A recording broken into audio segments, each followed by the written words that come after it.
السلام عليكم ورحمة الله تعالى وبركاته. بسم الله الحمد لله والصلاة والسلام على أشرف رسول الله وعلى آله وصحبه أجمعين أما بعد. Today, I'm here to discuss about a profound academic topic: perils of Indian Muslims. I would like to establish this academic talk within the classification into two materials. Firstly, internal perils, and secondly, external perils. This classification is based on the identity crisis that has been occurring in recent Indian community, that is truly based on the basis of such a committee report that has been occurred in 1956, and which that reconstructs the ideology of what we can represent Muslims as an identity culture. Firstly, the internal perils of Muslim community sprouts within the ideology of what we can not unite, the idea of Ummah. The idea of Ummah is an idea of integrity and unity among the internal community of Muslims, which occurs through the interconnectedness and the following concept of political identity as true one identity. This political lens through which we can acquire the traditional modernity interconnected through the privilege of being occurring as Muslim identity as a political frontier. But by not requiring or assaulting this political acquirance of unity, which is conceptualized as Ummah, has been the basic cause of internal peril of Islamic community in India. I would like to quote as an academic reference that the idea of Anthony Kwame Appiah, which really states that the concept of identity is through the integrity of a particular community, whichever it is tribal groups or ethnicity or whichever race it occurs, through the national movement which was beyond race and traditional communal basis, truly affirms that the traditional values of traditional community unity was observed as indigenous. This indigenous community, which has been not occurred in the forefront of Muslim community as a political frontier, has been the primary cause of the peril of internal Muslim community. Secondly, I would like to recognize what is exactly recognized through the external conflict or external causes of perils in Indian Muslim community. It is rather interesting as we recognize as the academic function of external community has always been recognized as an inferior reflection of what we call as nowadays as identity politics. First of all, the representation of media occurs as the study of Lina Frattezzetti says in her book Culture, Peace, Politics, an exploration into cultural anthropology. She clearly states that whenever an identity politics object, an identical object is reflected or represented as an inferior object, as an barrier towards fraternity, towards brotherhood, towards the representation of rights, it is often regarded as inferior to community. So let's take an example of hijab. As we take the example of hijab, we can say the case of Udupi, which has been recurring since the academic discourse has been occurring on the functions of what we can communally say as inferior to what women representation in Indian Muslims are. Through the idea of looking backwards as an idea of academic discipline, it clearly states that whenever we trace a contemporary ritual, we can trace it into a traditional discourse. As much in Indian Islamic discourse, it has been occurred that in the traditional, in the modern society, we have banned Muslim movements from having the woman's identity process as a representation of Indian community. This is by barrier of hijab. It can be traced back to Muslim community of traditional community since the 80th century of 6th century, while we can trace it in the Prophet Muhammad sallallahu alaihi wasallam's age. This clearly states that the tradition of looking backwards can clearly state that it is a barrier towards political representation. This clearly states that whenever a communal riot can be occurred, it can be on the basis of the so-called representation of identity barrier. Hereby, I argue that the external conflict that truly communicates in the Indian Muslim discourse is profoundly and proactively on the basis of external inferior active participation of what we call as representations in the clothings, in the identities, in the representations of what a right can be on the public discourse. This inadvertently can be detected as an ideological framework through where secularism, the idea of secularism, can be traced. I think so. The idea of secularism in the Indian discourse have always been on on an open and discussion of what we can call as inferiority complex. This idea of identity crisis is nowadays the basis of identity crisis in Muslim community. Hereby, I would like to argue that whatever the perils of Indian community is surely based on the total inferiority complexity of an internal conflict that has been occurred through the influences of external community. Thank you for having me. Assalamu alaikum wa rahmatullah. On the stage, chord letter B.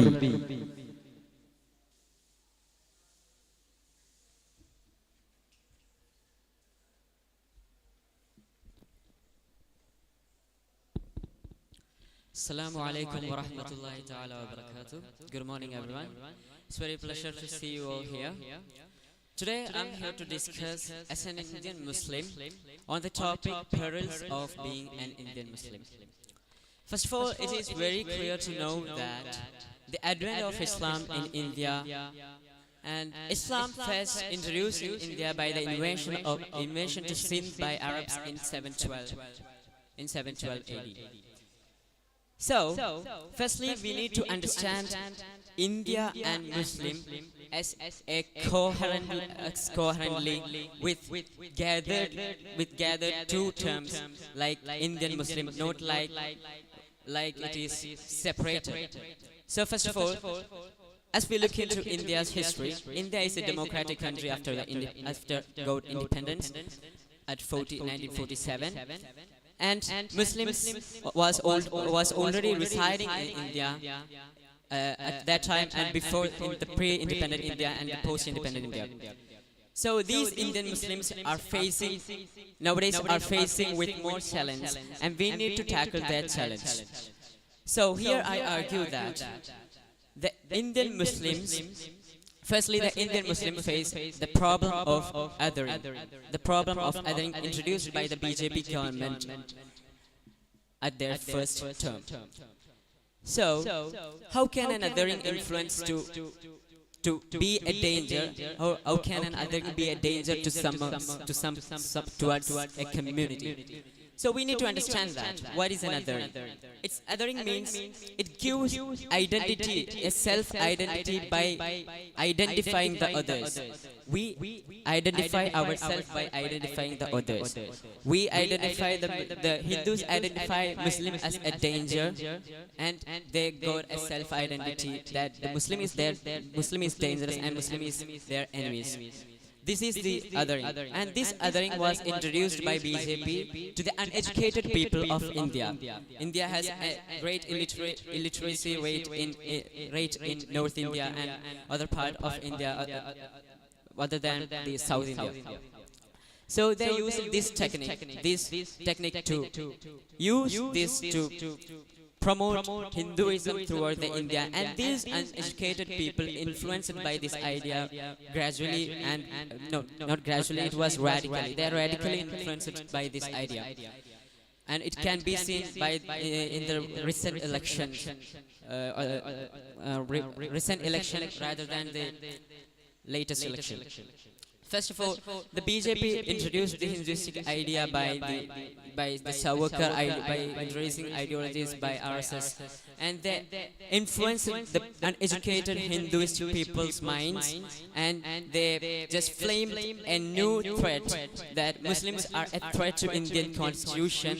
And later, in the second term of BJP, they introduced constitution to be amended, and they brought amendments like the CA and NRC and the Union Civil Code to have a unified civil code that wasn't to just unify India, but it was to just make India a Hinduist country. So all these challenges are faced by the Indian Muslims right now. But in the recent election, a change became imminent. We can see that in the recent election, BJP lost their quota of vote that what they have got in the prior election of that. So in Indian democracy, we can be very optimistic. Like when we look into the history of Indian politics, we can see that when India got independence, after that the Indira Gandhi came to power, she more looked to become more autonomy and more dictator, wanted to be dictator. So at that time she was challenged by the people of India, and after that the Congress again survived that. There came Rajiv Gandhi, and again the problem arose with him also, but it was also diminished by the people. And after that, now BJP came to power, and BJP introduced so many amendments to be done in the constitution, but in the recent election it was diminished by a new coalition formed by the Congress and other parties known as India. So here we can very clearly say that even though the Indian Muslims face many challenges, in the Indian democracy we can be optimistic.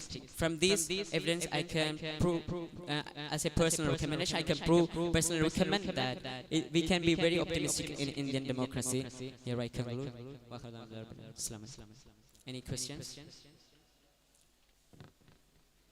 On this stage, quarter letter C.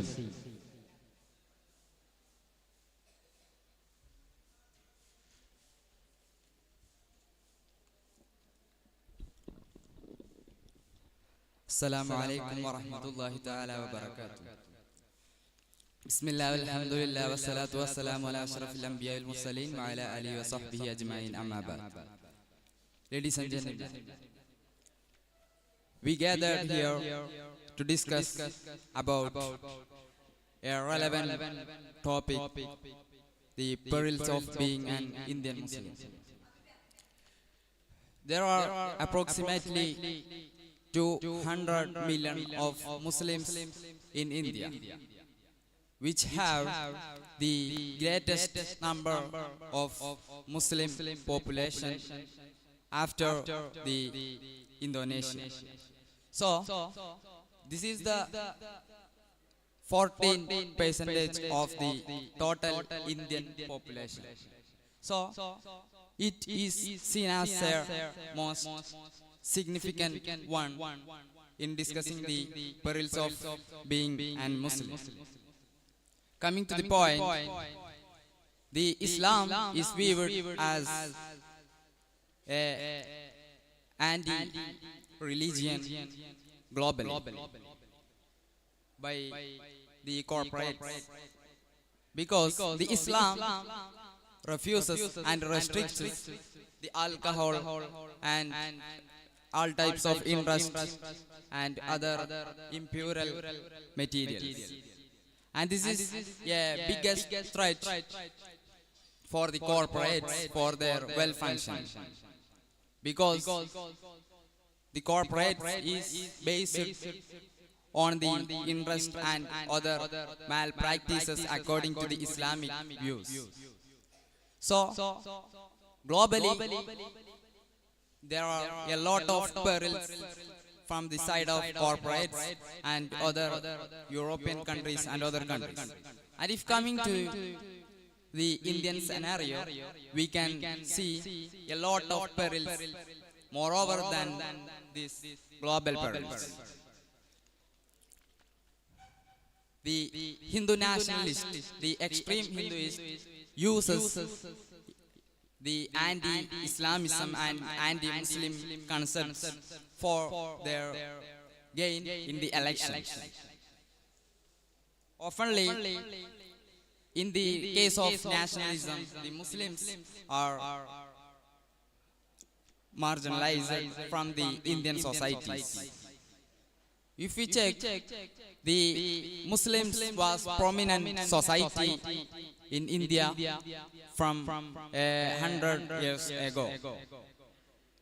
And the time has started to change by the advancement of colonialism in India. It started the decline of the Muslim community and the Muslim society in world. And the Muslims lost their role in India. And this was in that time when the Muslims and Hindus worked together against the colonial rule, and they defeated the colonial rule in India. But after the independence, it started in a different course of action. That was the Hindutva and the BJP-led government. They used the anti-Muslim concepts to gain the vote share and bring out the Hindus. Actually, the Hinduism is not a concept that itself existed. The British, who called the inhabitants of India as Hindus, actually they are seen as different tribes and societies. And by bringing all of the Hindus under a system was the idea of the anti-Muslim concepts. And now if we check, as the part of that anti-Muslim views led by the BJP government, we can see a lot of genocides against the Muslims. We have seen that a video of Chetan Singh, a IPS officer, who was encountered two Muslims for no reason. And we have seen that video. He said that Muslim brothers, you say Modi, you say Yogi, so I will spare you. This is, we can see the decline of democracy in India. And another peril was the peril faced by the representation in decision making and the civil rights. And we can see the perils. So I conclude my words. ഊല വിഭാഗം speech in ഇംഗ്ലീഷിലുള്ള എല്ലാ മത്സരാർത്ഥികളും വിൻ റൂമിൽ എത്തിച്ചേരേണ്ടതാണ്. On the stage coordinator D.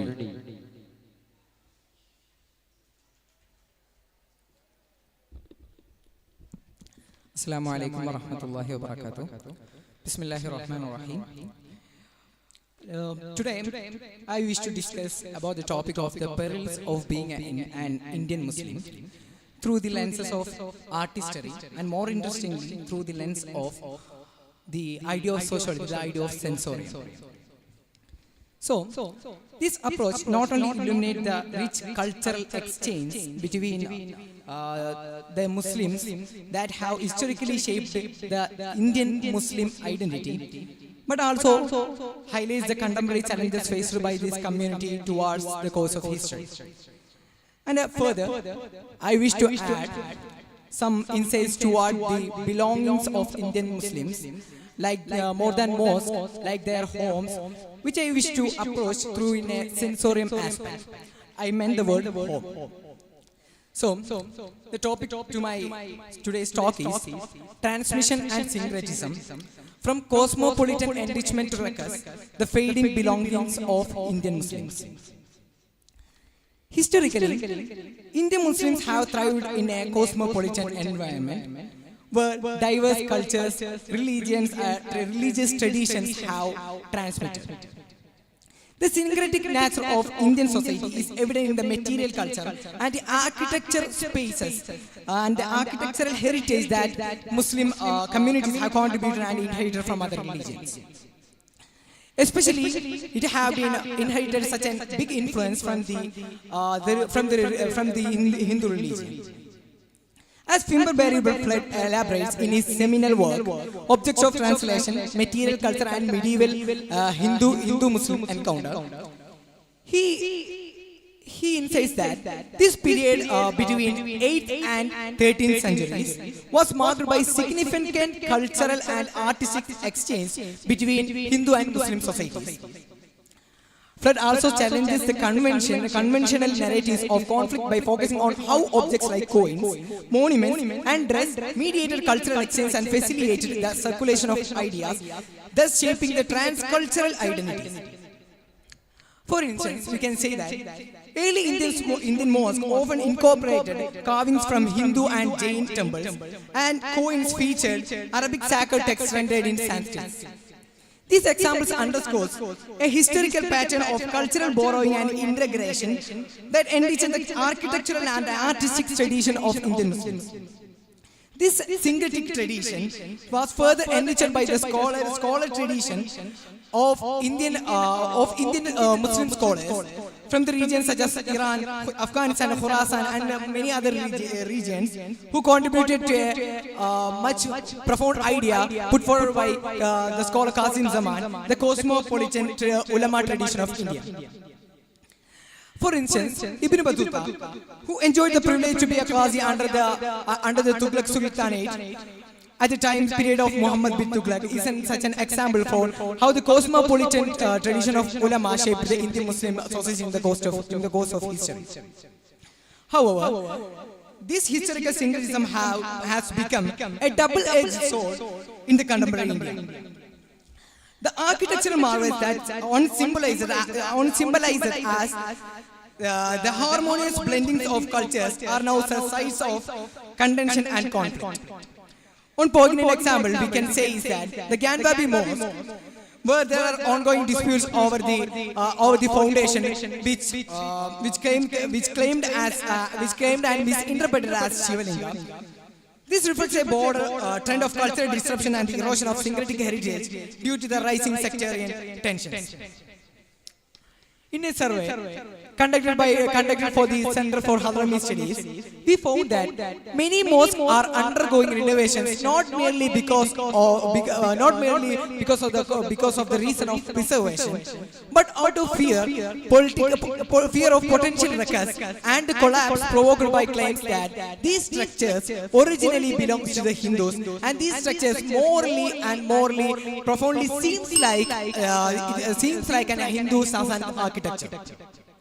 This fear prevents the renovations undergoes the precarious positions of Indian Muslims whose cultural and religious heritage is increasingly under threat. And also, we can say that the demolitions of Indian Muslim homes, which have been happening in the contemporary society of India, we can understand that there is not only the demolitions of their houses, which I ratherly love to articulate in the idea that which have been demolishing their homes, which can be seen through the idea of sensorium, which they have the ambience of Indian Muslim societies, which have the ambience of their cultural and religious practices, which shaped that home situations, and that's how these homes are being articulated.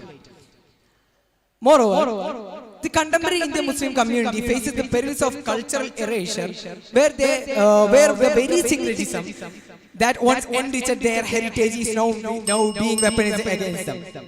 In conclusion, the perils faced by Indian Muslims today are deeply intertwined with their rich and complex history of cultural syncretism. It is crucial to recognize and address the challenges preserved to the cultural heritage that stand as the testament to India's pluralistic and cosmopolitan ethos. And here I conclude my words. Wa akhiru da'wana alhamdulillahi rabbil alamin. Assalamu alaikum.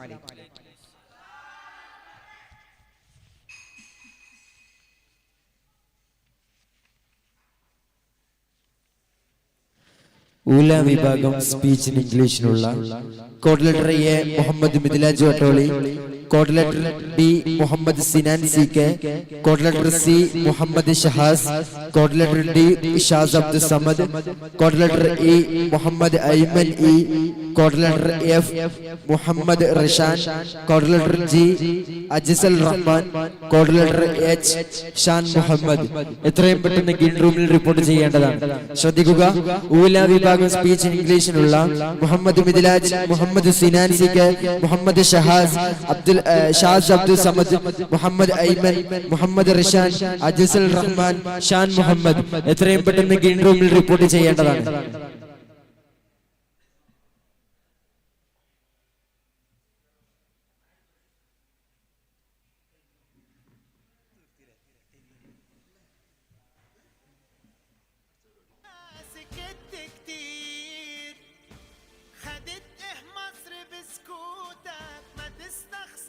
فيها صوتك بتكتب بكرة بشروطك دي بشرة خير